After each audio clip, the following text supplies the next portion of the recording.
Welcome to Round Rap.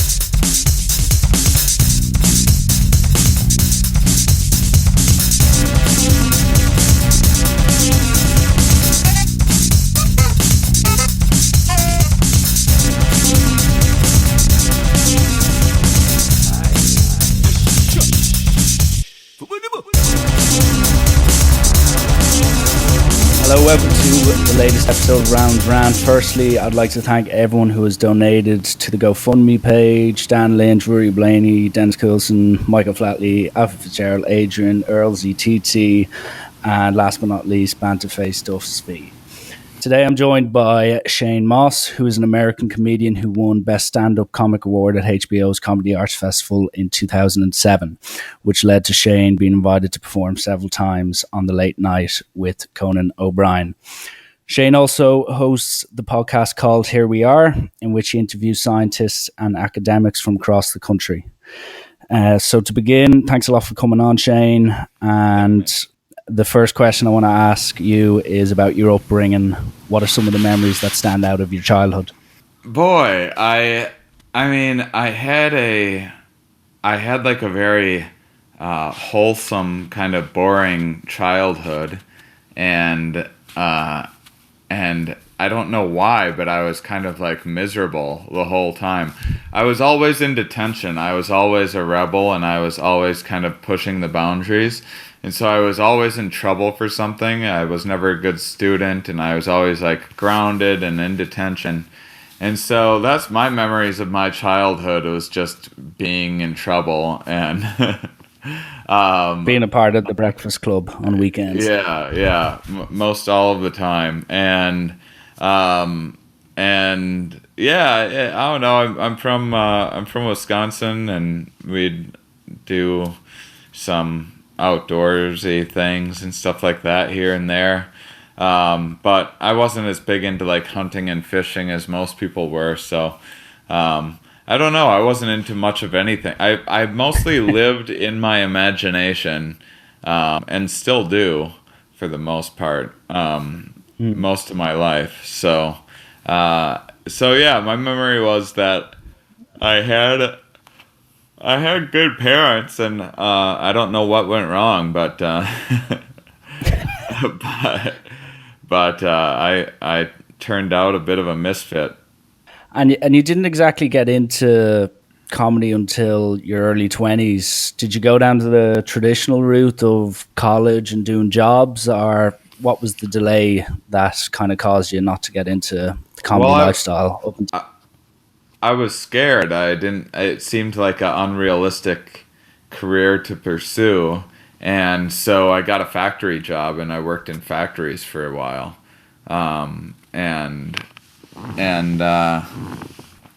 then I finally gave up on that and moved to Boston. And when I was 23 years old, I did 5 years of like hard factory work out of high school, and then decided that there was no harm in giving comedy a shot. So were you pretty much more or less just zero job satisfaction, and that kind of led you into comedy, or was it something? Oh yeah. I hated. Factory work was real brutal.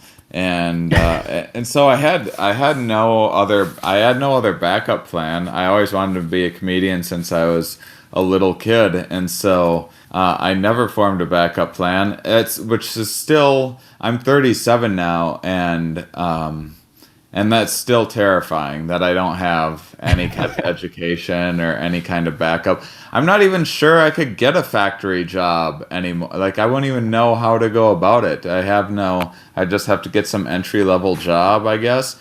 I don't know what I'm going to do when comedy ultimately fails because no one's leaving their house anymore, which is what's happening. So I guess I'll just have to create more content when we're all glued to our TVs and computers.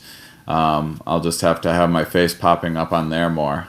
And what was it like? So once you step into the comedy world, it wasn't too long that, as I mentioned in the introduction, that you won Best Stand-Up Comic at the HBO Comedy Arts Festival in 2007. like how big of a turning point was that for you in your life in relation to actually believing in your comedy a bit more than maybe perhaps you did before you got the award? It was huge. I mean, I was broke. I was worried that I was going to be homeless, and I won this award over all of these amazing comedians that had been doing stand up for much longer than me, and most all of them are doing much better than I'm now as well. Like T.J. Miller was there, and Kyle Kinane, and all these amazing John Mulaney, all these comics that are doing really well for themselves now, and yeah, it was enormous for me. I was able to go full time as a headliner and tour around, and that's what I've been doing ever since. Great. And did that lead to some of the TV guest appearances, like for instance Conan O'Brien? Did that award spark the interest in you? Was that just purely down to the award? Yeah, I won that award, and I got an agent and a manager from that, and the Conan people had seen me there, and so I was just really off and running after that, and then I got to be on. I got to do some Comedy Central stuff, and it was everything was kind of fast tracked after that. Sweet. And what? Just last thing on the Conan appearances, what was it like to, as you were saying, go suddenly into full-time comedy stand-up and then also be performing on one of the biggest shows in TV in the US? Was it nerve-wracking? The first one, like, everything just started falling into place for me. So I was just like, I guess this is just how my life is going to be now. I'm just going to be this famous stand-up comedian, and which later on in my career plateaued, and there's been ups and downs ever since. But at the time, it was skyrocketing as fast as anyone's career could be skyrocketing. Only 3 years into the business, and so it was pretty. It was pretty exciting. Mm. And in relation to comedy, like I'm Irish, I'm used to a good few Irish comedians, the UK comedians from England and Britain.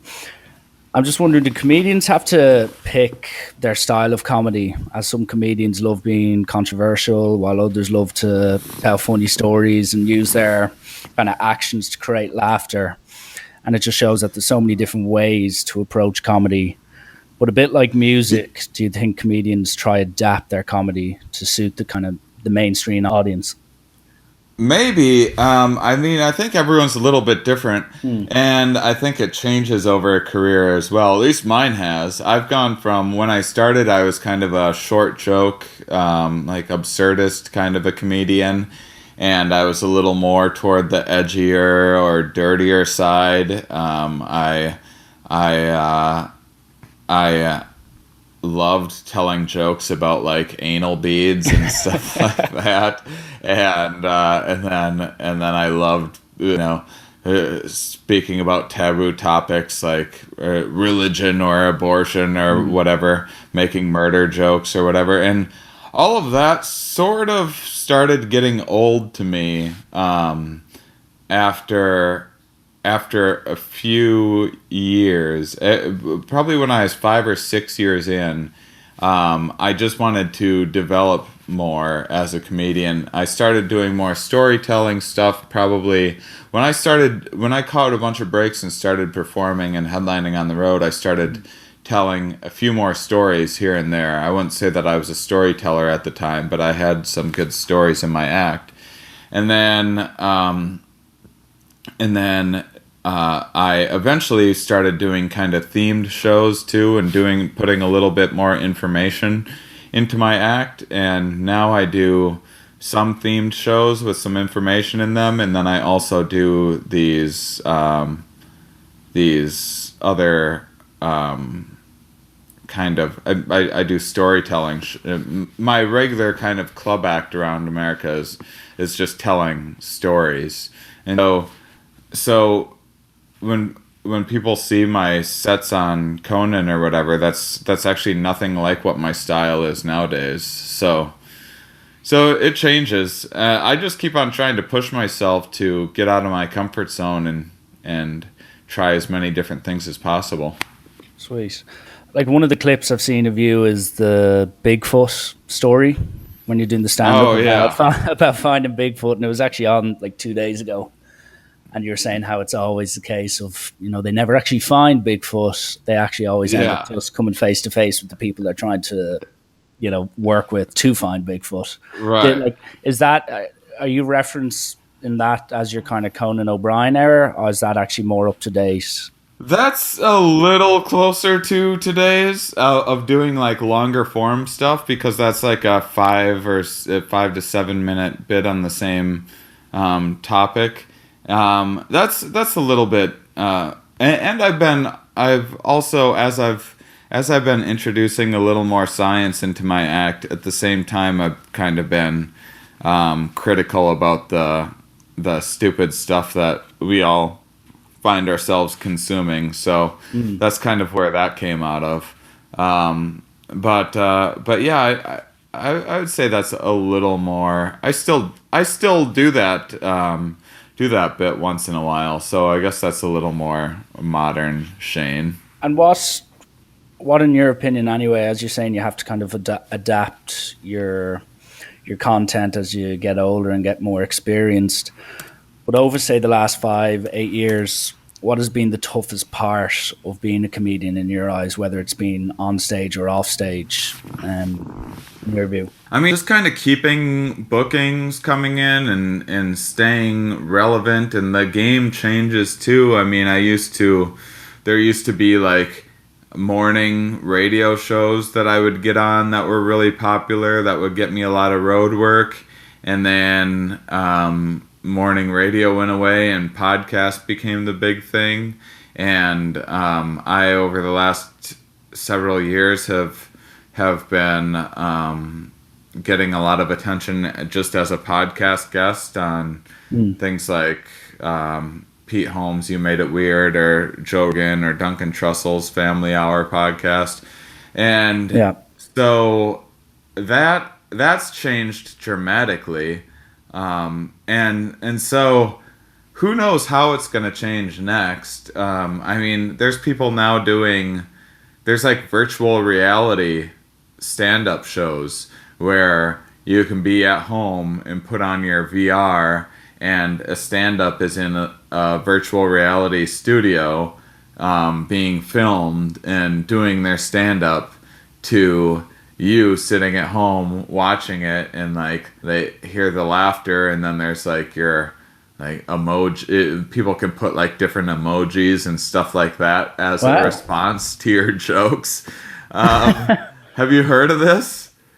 No, that's the first time I've heard of it. Has any big names got involved in it? I don't know. I don't know much about it. I just know it's a thing that exists, and it's just a good example of how quick the world is changing. I mean, it's tough to say where stand-up comedy is going to go, because there seems like there's waves. It's a pretty cheap thing to make for television people, so they can make specials pretty compared to having to have a writing staff and pay actors and do all of this other and all this intricate set and costume design and everything else that like one single episode of a TV show takes.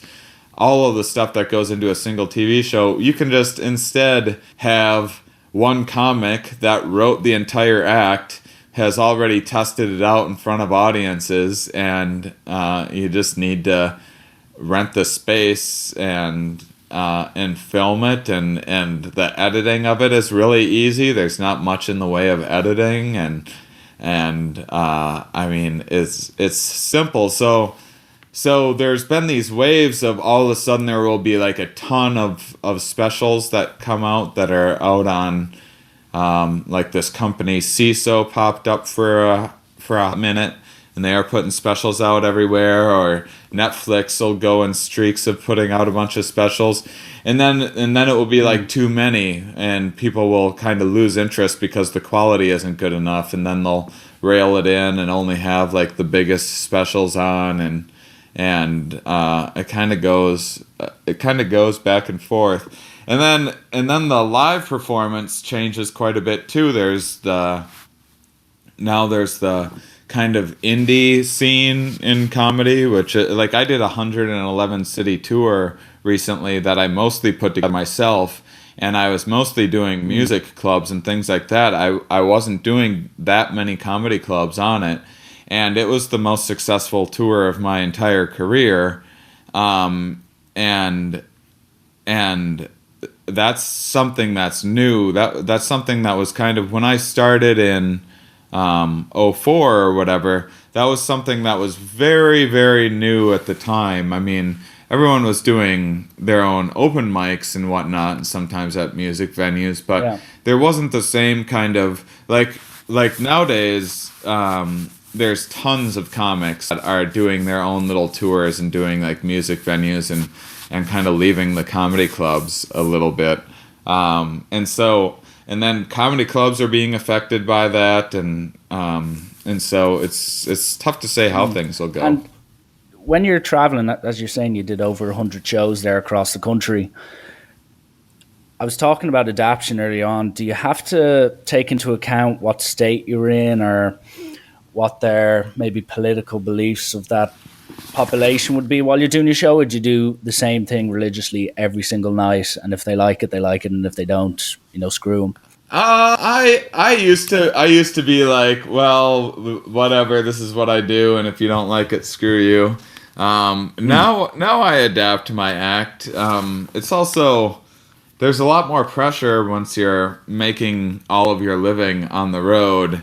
And you want to be invited back to clubs and have good relationships with these clubs and everything else, and so you can only walk so many people before you stop being invited back, and so I alter it quite a bit. I mean, there's things that you wouldn't really think of, like even dark humor just doesn't work as well in certain areas.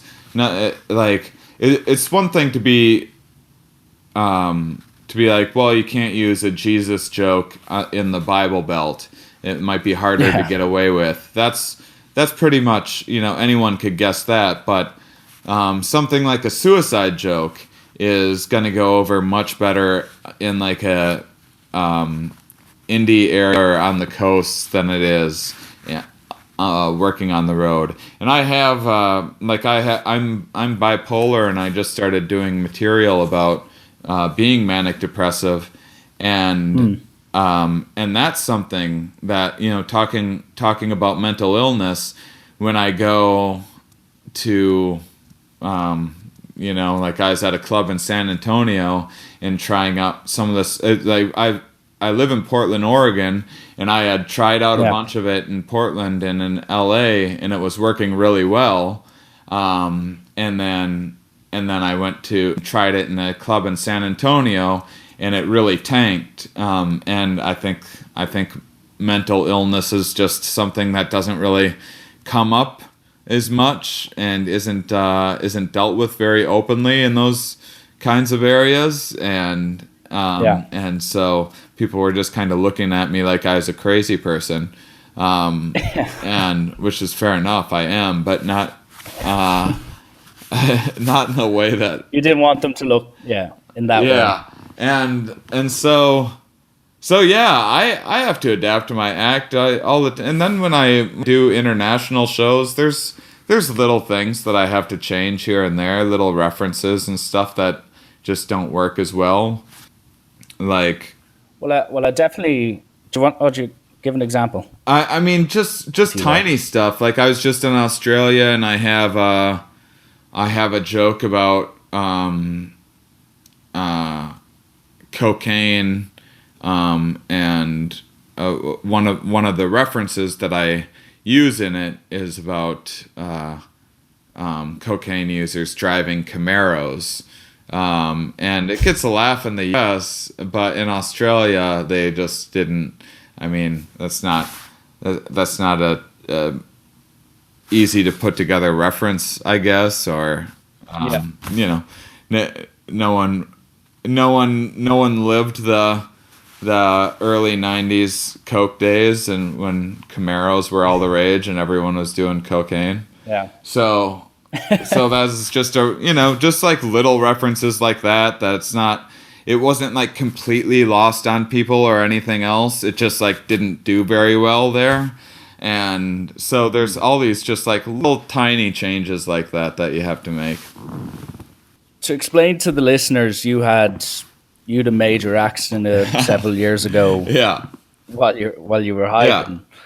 And just for the new listeners who have no idea, can you just explain to them what took place? I guess it was an accident. I mean, I purposefully jumped off something that was much too high. I mean, the accident was that I thought that I was going to be able to make this jump just fine. Actually, I was a little bit nervous about it. I was pushing my limits a little bit.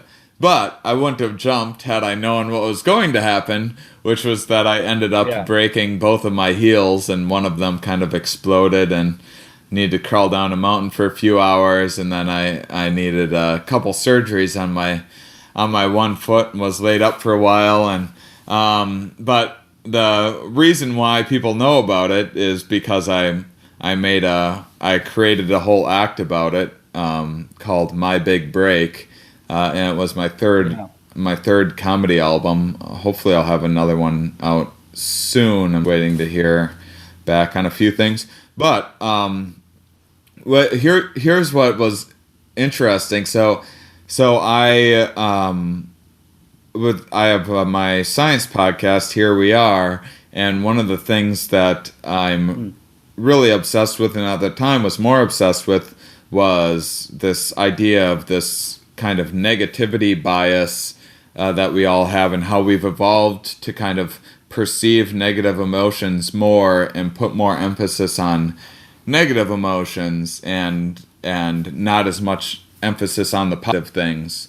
And so I had written a whole act about this, and how, pain is this, no one likes pain, but it's kind of this necessary thing that keeps us out of trouble, and same with fear and things like that. And so I had already written this whole act about the evolved function of negative emotions, and then I broke both of my feet.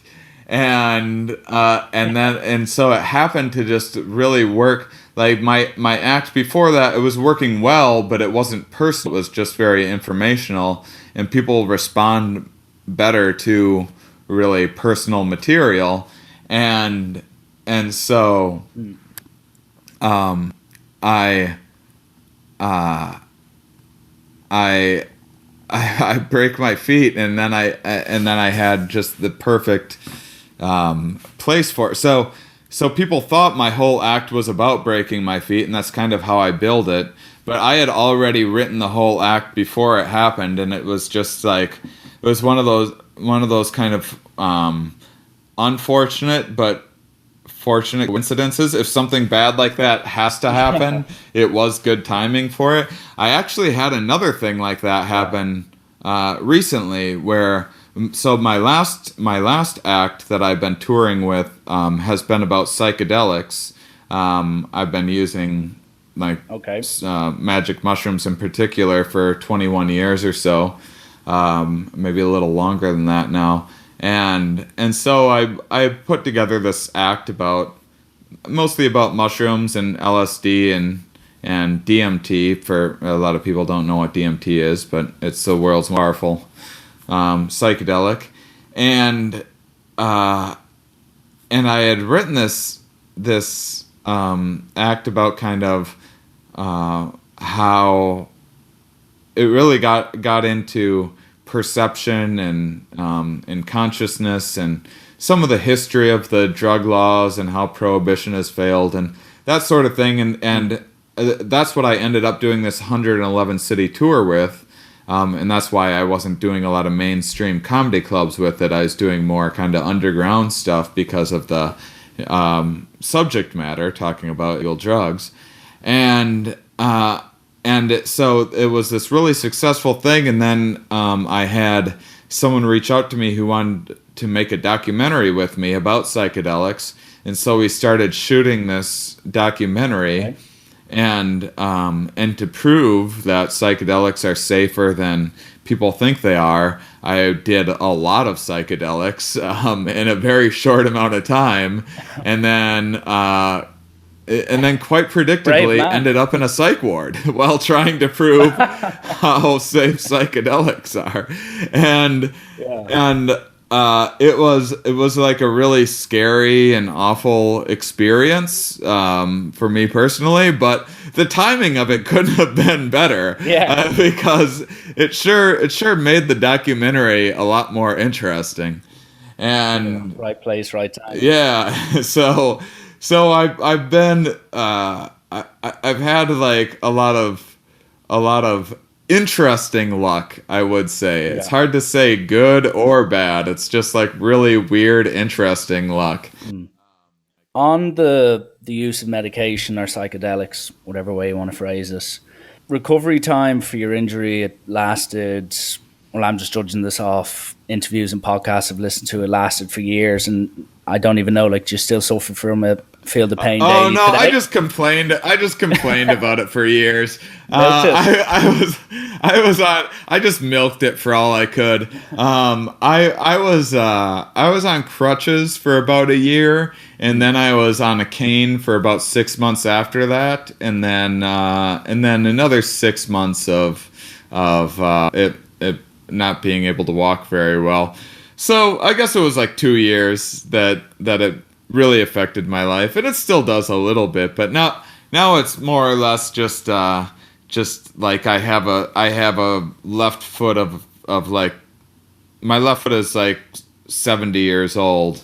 That's what happens when you have a Leave It to Beaver upbringing and you're a straight white guy who hasn't faced a lot of adversity in his life, and people just love hearing about adversity. So you have one bad injury and then you just milk it for a few years.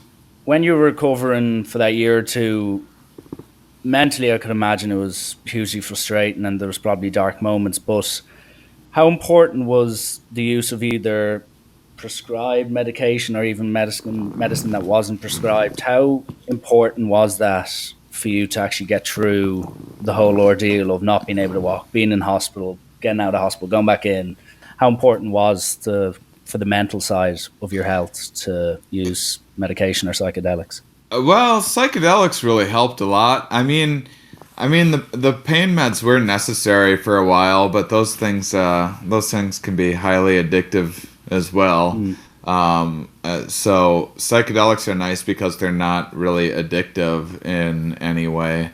Although I've came close to feeling like I'm addicted to psychedelics just because things seem pretty boring after you have enough psychedelic trips. But psychedelics were really good for me at the time. I think they're just they're a good way of resetting the system, and so when you are going through a period of chronic depression, for example, I mean, mushrooms that's one of the things that psilocybin mushrooms, that's one of the main things that they're being studied for right now, is long-term depression, and they are quite effective. As someone who suffered from depression since I was probably about 9 or 10 years old, mushrooms are the single best thing that I've ever found to treat that. Unfortunately, I can't really do them anymore because I landed myself in a psych ward by doing way too many psychedelics. Yeah. But they were an incredibly positive influence on my life. And do you think the media plays a bad role in relation to? There's obviously huge press coverage on the opiate epidemic in the US, and a lot of these scientific experiments being carried out in certain psychedelics, as you mentioned, they kind of tend to be shot down more often than not. Yeah, well, I think, mean, I think there's just a lot of common misperceptions with that. I mean, people think that all illegal drugs are the same, so most people, if I talk about mushrooms or LSD, that's in their brain, that's in the same category as meth or crack or opiates or something like that, which is absolutely preposterous. Whereas psychedelics are something that kind of force you inwards, and they're when done right meant as a meditative therapeutic aid. That is not at all what opiates or crack or meth are being used for. And in fact, psychedelics have a long history of breaking addiction.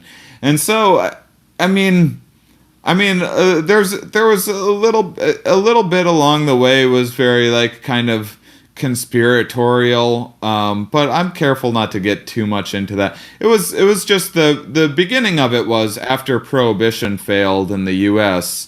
After the alcohol prohibition failed, they had all of these people, all of these government employees. They hired all of these people to do prohibition, which was this enormous job.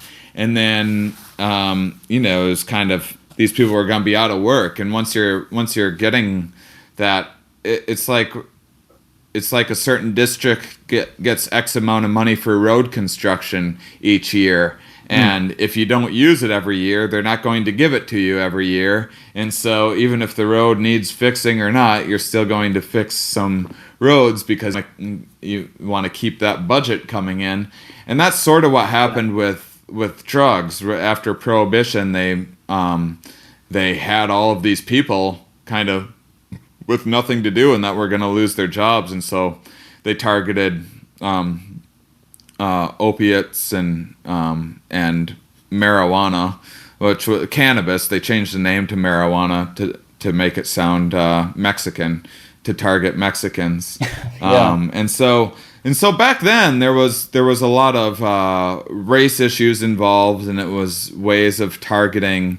Like opium was targeted to because to crack down on basically the Asians coming over to do work in the U.S.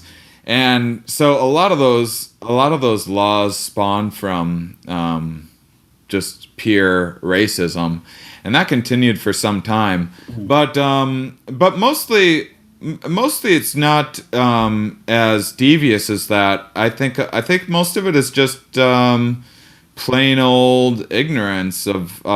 I mean, there's only so much any of us can know about things in life, and the government does quite the job of telling us that all of these illegal drugs are the same and they're really bad and you should stay away from them, and people buy into that and err to the side of caution, and so no one really questions it. I don't think there's like I don't think any like lawmaker today really knows that much about how much potential there is for something like MDMA to cure PTSD or anything like that. But I don't think that they're like sitting there plotting against this drug or that drug necessarily. I just think it's plain old ignorance, and we're born into the system that's already in place, and it just kind of keeps on going. So you do your own podcast. You previously mentioned it there a few minutes ago, called Here We Are. And you talk to scientists, academics, and people with interesting views on life. And I actually listened to the episode with Thomas Denson on aggression and anger. Now I don't want people thinking I'm this lunatic who's pissed off the whole time, so please don't judge. But I really enjoyed how Thomas explained all the effective techniques onto how to draw anger out of people and how people actually regulate their emotions. What I'd like to ask is, what made you pick science and in-depth discussions of the mind as the focus of your podcast when maybe other topics would be, I don't want to say popular, but a bit more common with comedians? Well, I mean, it's just a natural interest of mine, and there's a lot of things that went into it. I mean, one, I have a lot of free time, and and there's only so much TV one can watch, and I try to limit how much TV I watch, and so I try to read it, as much as I can, which still isn't nearly enough. But I don't. I'm not into reading fiction that much, and so I have always spent a lot of time reading nonfiction. And when I started touring internationally, international comedians put together these solo shows and do these festivals and whatnot, and I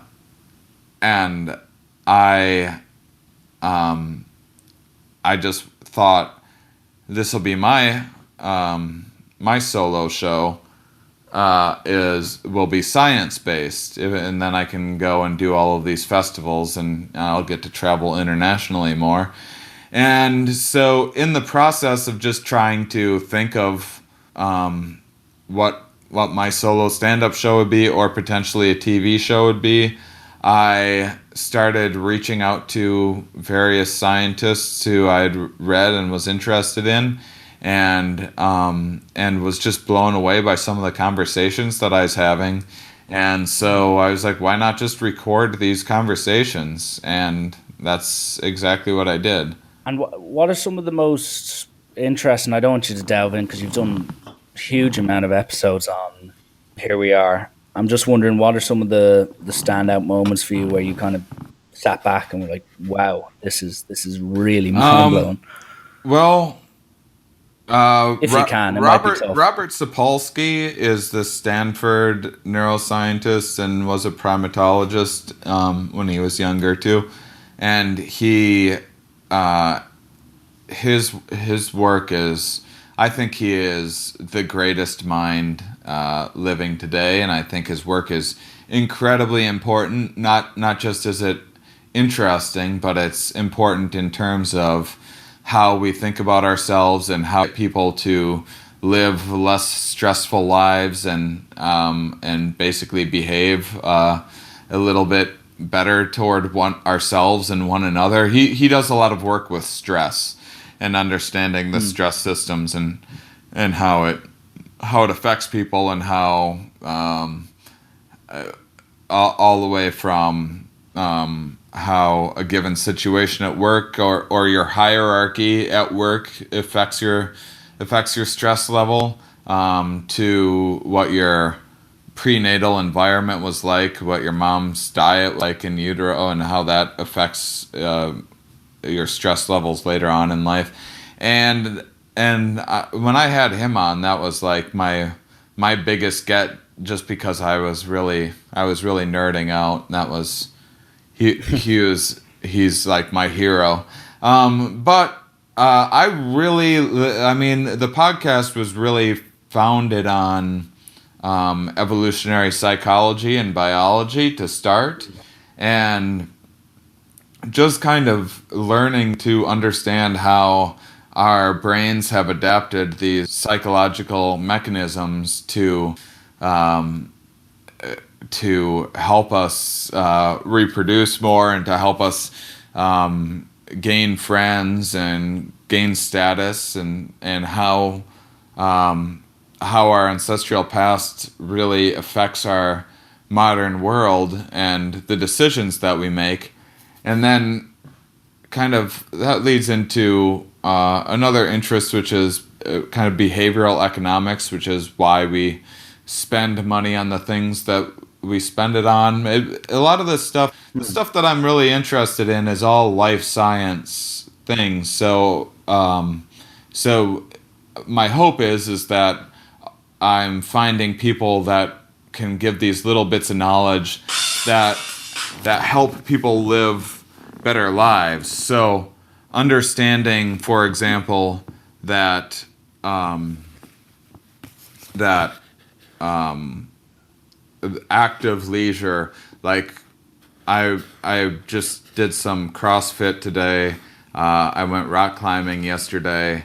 I'm going for a couple hikes this weekend, and a lot of times I don't feel necessarily motivated to do those things, but I know that just because of I've had a number of guests pound this into my head over and over again, that active leisure rather than passive leisure, rather than sitting in front of the TV, is something that sticks with you and makes your overall well-being increase. And so things in that area. I mean, I've had episodes about like zebra mussels and things like that don't really, like, nothing in that episode is necessarily going to affect your day-to-day life or improve the quality of your life. It's just kind of interesting, and who knew zebra mussels could be interesting. But the episodes that I really like are the ones that cover. I really like talking about topics like depression and anxiety and ultimately happiness and what motivates us. I think mating behavior is endlessly fascinating. A lot of people hear stuff about mating behavior and they're kind of like bored with it, or I might even say snobbish about it, where if you talk about differences in gender, for example, and that's this really taboo thing to say that men and women might have different evolutionary histories and have evolved different biologically, but when you see the research, it's absolutely fascinating and explains so much about why we behave certain ways on dates and why we favor certain things in the bedroom, and we do different things to like pick up like what it takes to say like date somebody as opposed to be in a long-term relationship with someone and keep that relationship maintained and going, or is very much different than like what a hookup is. And to know that there's like science behind that that can help you is endlessly fascinating to me. It's interesting that you say about simulation and all these many different things. I actually was just finished reading a book, I don't know if you've read it, called Irresistible by an Australian guy called Adam Alter. It's all about our behavior, how it's changed over the last few years through social media and technology, and how in the space of the last 7-8 years, attention spans have gone from about 12-13 seconds down to 8, how people only play, well, young people play like games on their phones. They play the games that upset them and put them in bad moods rather than the games that actually play them that actually make them happy. Really? And that's a fact. Yeah, he did a study with thousands of kids, and he was like, what you feel like after this game? And they're like, I feel really sad and annoyed. And then there's only about 10-15% of them that actually preferred the games that made them happy after playing. So it's mad. It really is. Yeah, I don't technology is one of those, it's just, who knows? It might be the end of us, but it's also so exciting and there's so much potential, and who knows if we're going to have a Terminator apocalypse or if we're all going to have peace on Earth with robots just making stuff for us for hardly any money, and we're going to have all our needs met with hardly having to work ever, and live in some weird futurist utopia where we find all these new sources of energy and or we're all going to lose our jobs because we can't get off of Facebook, and we're all I don't know. I don't know how it's gonna go. Definitely. I mean, these the companies making all of these products aren't necessarily doing it as like out of kindness of their hearts. They want to make money and sell ads and everything else, and to do that, they're using a whole lot of tools that are meant to engage our attention and keep our attention, and Yeah, just manipulation. we are pretty definitely being manipulated. Like Steve Jobs didn't allow his children use the iPad, and the inventor of Twitter doesn't allow his kids to use I've heard Twitter. that. And I think that points Yeah. to it. Why invent something? Well, why invent it? Because you make a lot of money, but it just shows you all the flaws of the actual system when the people who create it don't actually want their family to use it or Yeah. go near it. Yeah, Mad. I mean, it's. I mean, I don't know. it's it It's is too much. It is. It's way too much. I've been off of social media more this year, and I've been using the computer less, and I have been happier. But at the same time, it's still necessary. Do you think social media, like especially, I know you've got Twitter, you don't have Instagram, No, if I'm I not don't. mistaken, and then obviously you Facebook. How do you think it's hugely important for your career in comedy and even with the podcast to maintain that social media platform and make sure that your fans and potential fans Well, get I your guess I'll information? find out. I haven't been posting much in Twitter or Facebook recently, and we'll see if it makes a difference. To me, it seems like I was putting a lot of time into something that wasn't ultimately paying off all that much. So why bother? But I also wouldn't have been able to the 111 city tour that I did.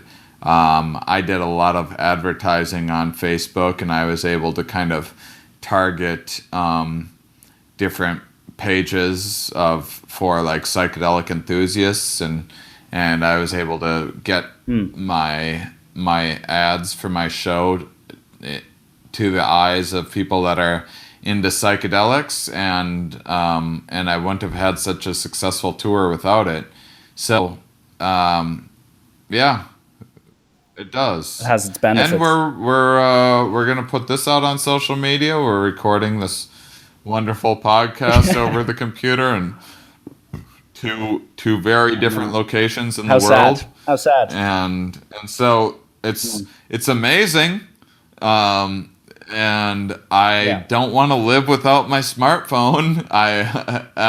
It's awfully handy. I don't want to go back to what comedy was like before cell phones, which from what I'm told is you had to like pull over and use a payphone to get directions, to line things up, and to have to even the ability to like make sure and get a call from someone, or you'd have to use a payphone to check in with your agent or manager to see when your gigs were coming in, and I mean, there's just it's not worth thinking about. Cell phones are amazing. They are. And last thing for you, anyway. By the way, we have to do a quick fire round. It's a tradition on the podcast. We do quick fire questions to finish up. But last thing I'd like to ask you before that is, what are your plans for the rest of the year? As you mentioned the documentary, do you plan on going on another tour? Is there any TV appearances lined up? I'm just curious to know. Well, good question. I have a lot of projects in the works. I'm touring a little bit. I am working on putting together a UK tour with my show A Good Trip about Will psychedelics. you come to Ireland or just the UK?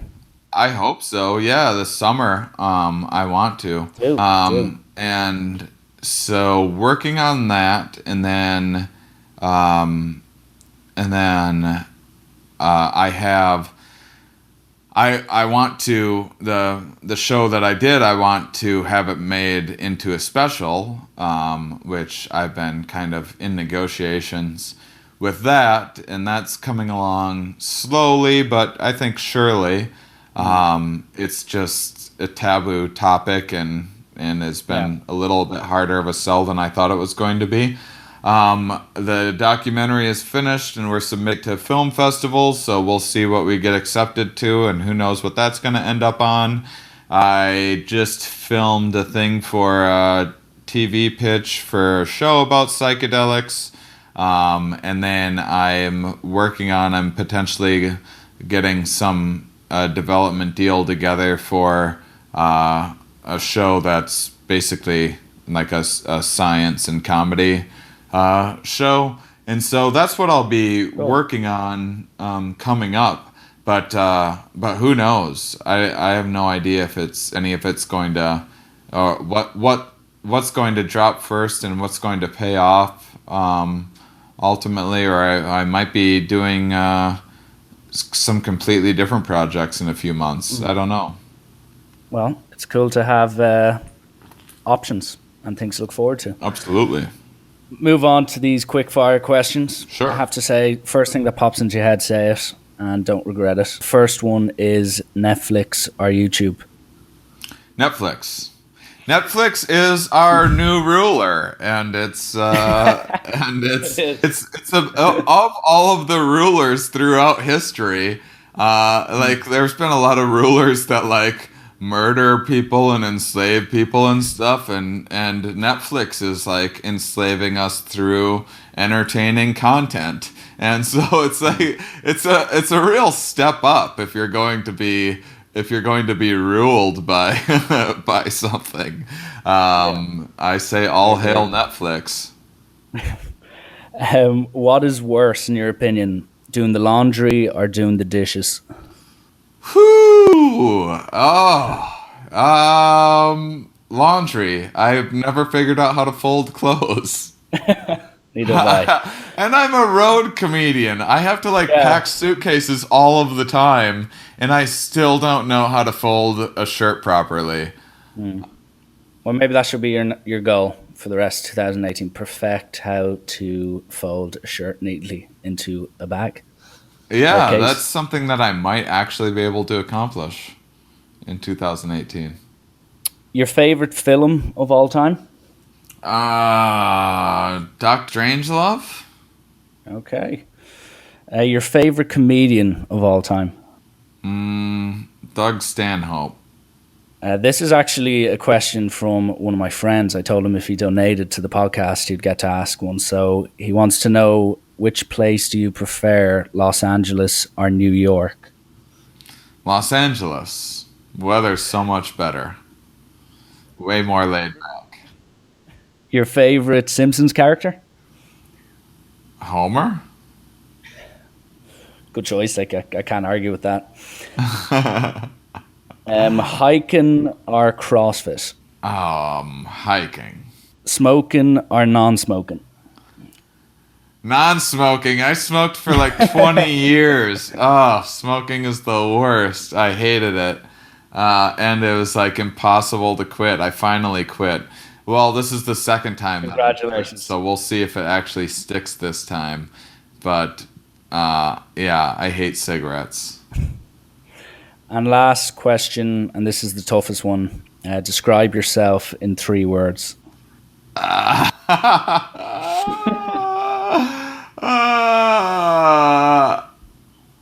Laid back comedian. Fantastic. Okay, well, that wraps it all up, Shane. I want to thank you for coming on, and I'd like to wish you all the best with the rest of the year. You've got some exciting projects lined up, and I'll definitely catch up with the podcast as well. I need to listen to a few more, especially some of the ones that you mentioned. So I hope you have a good year. Oh, thank you so much, and thanks for having me on. No worries.